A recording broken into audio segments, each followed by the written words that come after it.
आता आपल्या आवडत्या मालिकेचे संपूर्ण भाग मालिका प्रसारित झाल्यानंतर लगेचच पाहू शकता फक्त सन नेक्स्ट वर. भारतातील प्रेक्षकांसाठी मोफत सेवा.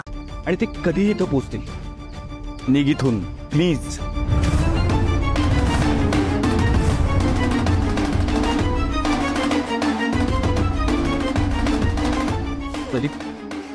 ऐक ना, आपल्याकडे वेळ खूप कमी आहे. ऐक माझं. मी वेदला सोडून कुठे जाणार नाही. प्लीज समजून घे. मला कोण समजून घेतं का? वेदची शपथ. ऐक माझं. कधी येतील?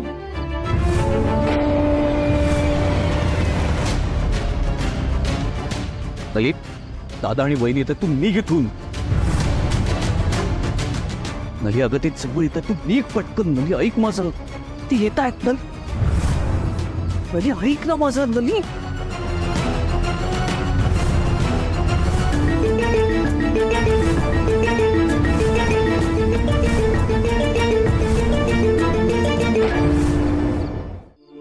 कुठे आहे वेद? हा ये ना. मी पण आता येतेच आहे. ये.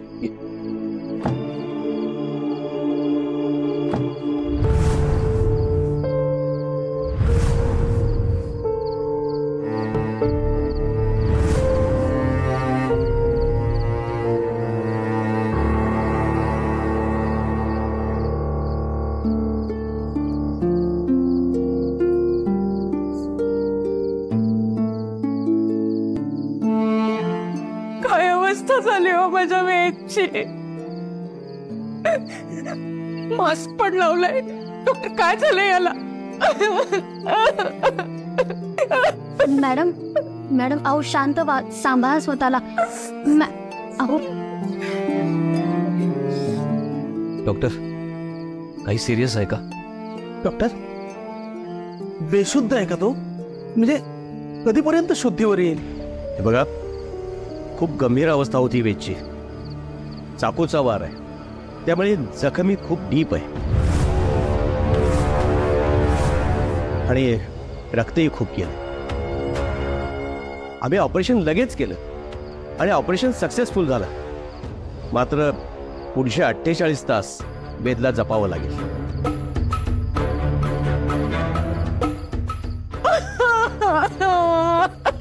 मॅडम मॅडम मॅडम ऐका ऐका. हो सांभाळा स्वतःला मॅडम. हे बघा डॉक्टर, वेद माझ्या वंशाचा दीपक आहे. माझं काळीज आहे तो. माझ्या म्हातारपणाची काठी आहे ती. हो बाबाराव, आम्हाला माहिती आहे सगळं. पण तुम्ही खरंच भाग्यवान आहात. ती मुलगी अगदी देवासारखी वेदसाठी धावून आली. त्या मुलीने अगदी वेळेत हॉस्पिटलमध्ये ऍडमिट केलंय वेदला, म्हणून वेद वाचला. ए डॉक्टर, कुठच्या तरी फालतू मुलीचं ना माझ्या समोर कौतुक करू नकोस. लक्षात ठेव, हा माझा मुलगा आहे ना, लवकरात लवकर बरा व्हायला हवा. चुकून जर त्याला काही झालं ना तर तुझ्या सकट हे अख्खं हॉस्पिटल जाळून टाकेन.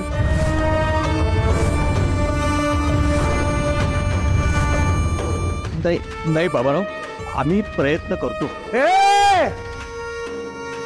प्रयत्न नाही, रिझल्ट पाहिजे. रिझल्ट, नाहीतर तुझा निकाल लावील. कळलं काय?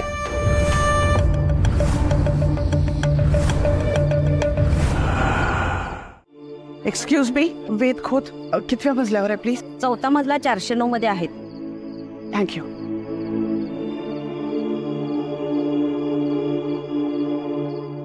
इतकं कोणी सगळ्यांना माया लावणार माझं वेद कसं शांत पडलंय बघा आत.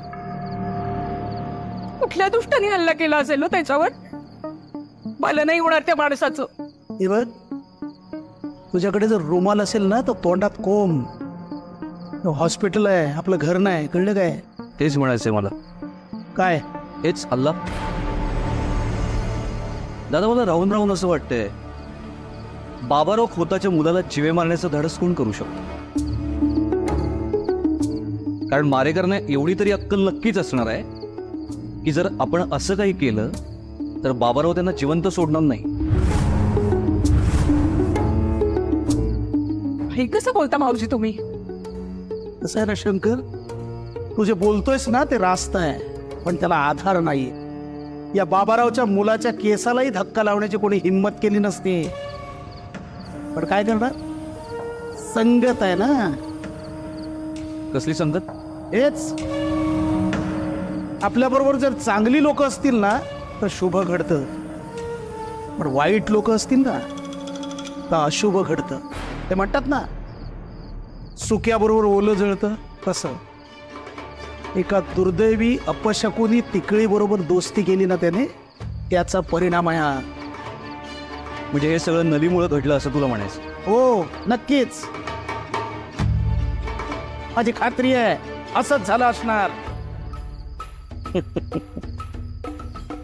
ए, हसायला काय झालं? कारण मला तुझं पटत नाहीये दादा. उलट मला तर असं वाटतंय की तिकडीलाच संपवायचं होतं, चुकून वेदवर हल्ला झाला. काय रे, असं होऊ शकतं ना? असं व्हायचं कारण? एक असं सत्य जे अजून कोणालाच माहिती नाहीये. कसलं सत्य? आता जर वेदच्या जीवाला काही बरं वाईट झालं, गोदावरी फूड्सचा खरा वारस गेला, तर सगळंच हातचं निघून जाईल ना. कारण सगळी प्रॉपर्टी तर वेदच्या नावानं आहे, आणि म्हणून वेद वाचला पाहिजे. आता स्वतःचा स्वार्थ मनात ठेवून आपल्या मुलावर आपलं किती प्रेम आहे हे दाखवण्यासाठी हे सगळी असली भाषा बोलतोयस ना तू. हे सगळं हॉस्पिटल जाळेन, हे करेन ते करेन. काय दादा, खरंय ना? अरे लाज वाटते का तुला? काही आरोप काय करतोस माझ्यावर? काय बोलताय तुम्ही शंकर भाऊजी? म्हणजे प्रॉपर्टी सगळी वेदच्या नावावर आहे? तुम्ही सांगितलं नाही ते मला कधी. अहो धोक्यात चालताय तुम्ही वहिनी. तुम्हाला पायाखालची पाऊलवाट कशी दिसेल? आता वेदवर हल्ला झाला याची चर्चा सगळ्या गावभर होणार, आणि या सगळ्याचं खापर तू कोणावर फोडणार? तर वेदचा जीव वाचवणाऱ्या त्या नलीवर. नली तिकळी आहे, अपशकुनी आहे, तिच्यामुळे वेदवर हल्ला झाला असं सगळीकडे तू पसरवणार. नली नावाचं हुकमाचं पान आहे तुझ्याजवळ, आणि याचा वापर तू नेहमी असा करत आलायस दादा.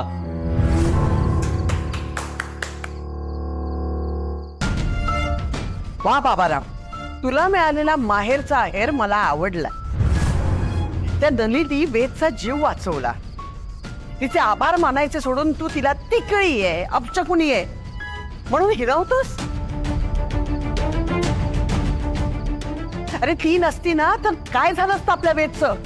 तिने स्वतःच्या जीवाची पर्वा न करता आपल्या वेदला वाचवलंय. तुला काहीच वाटत नाही का त्याचं?